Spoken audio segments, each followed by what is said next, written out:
भगवान श्री कृष्ण विष्णु के 8वें अवतार हैं। वे द्वापर युग में पैदा हुए थे। युग पुरुष श्री कृष्ण के समकालीन वेद व्यास ने श्रीमद् भगवत और महाभारत में श्री कृष्ण के चरित्र का विशाद वर्णन किया है।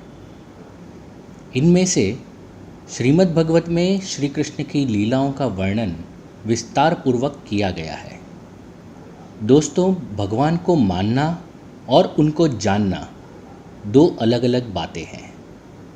इसी तरह की उनकी लीलाओं को सिर्फ मानकर आगे बढ़ जाना और उन्हें जान लेना भी दो अलग अलग बातें हैं। लेकिन देखने वाली बात यह है कि हम में से ज़्यादातर लोग उनकी लीलाओं को केवल मान लेना ही अपना कर्तव्य समझते हैं। जानना तो हम चाहते ही नहीं, और जब किसी चीज़ को जानना ही नहीं चाहेंगे तो फिर जानेंगे कैसे। आइए आज श्री कृष्ण के बारे में एक चीज़ मानने के बजाय जानने की कोशिश करते हैं। ये तो आप सभी जानते ही हैं कि श्री कृष्ण ने अपने जीवन काल में बहुत सारी लीलाएं की थी, और लीला करते करते ही उन्होंने कई असुरों को मार भी डाला।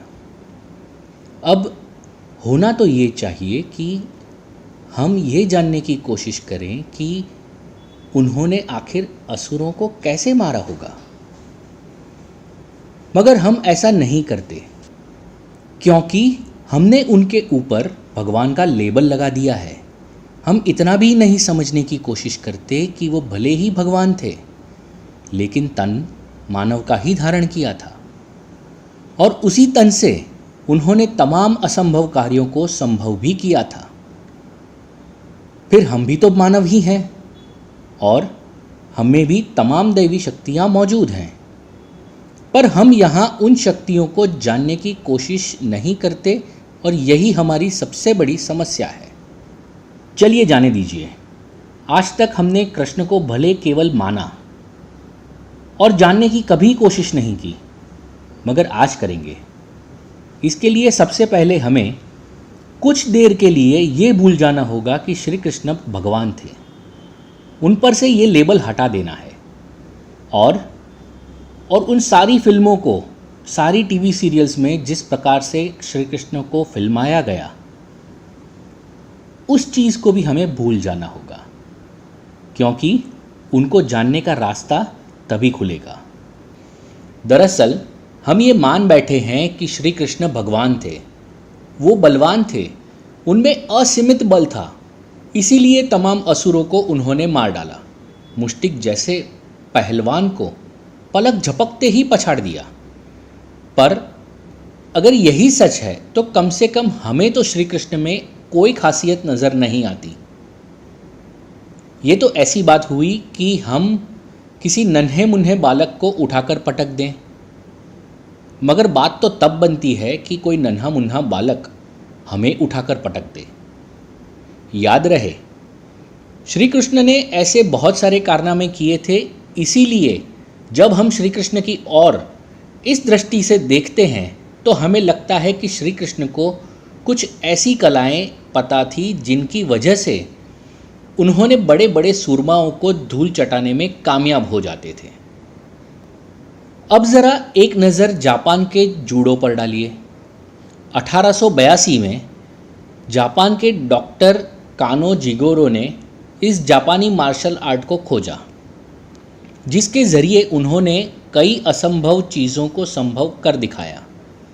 मसलन अपने दुश्मनों को ज़मीन पर पटकना, उन्हें गतिहीन कर देना, कुश्ती में अपनी चालों से उन्हें धूल चटा देना, उनके शरीर के जोड़ों को लॉक कर देना, उसे अपने वश में कर लेना, हाथ पैर पर प्रहार से असहाय बना देना, गला घोटू तकनीक का इस्तेमाल कर उसे समर्पण के लिए मजबूर कर देना, इत्यादि इत्यादि इत्यादि।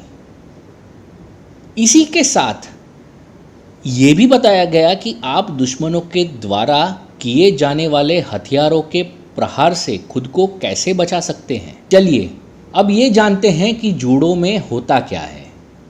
दरअसल जो जूडो का जानकार होता है वह अपने प्रतिद्वंद्वी पर प्रहार कर अपनी ऊर्जा कभी खर्च नहीं करता, बल्कि वह सामने वाले को उकसाता है ताकि वो प्रहार करे, और जब वो प्रहार करता है तो उसी की शक्ति का इस्तेमाल करके जूडो जानने वाला उसे परास्त कर देता है। आपने कुश्ती में देखा होगा कि पहलवान अखाड़े में उतरते ही अपने प्रतिद्वंदी को परास्त करने के लिए अपनी सारी शक्ति का इस्तेमाल करने लग जाता है।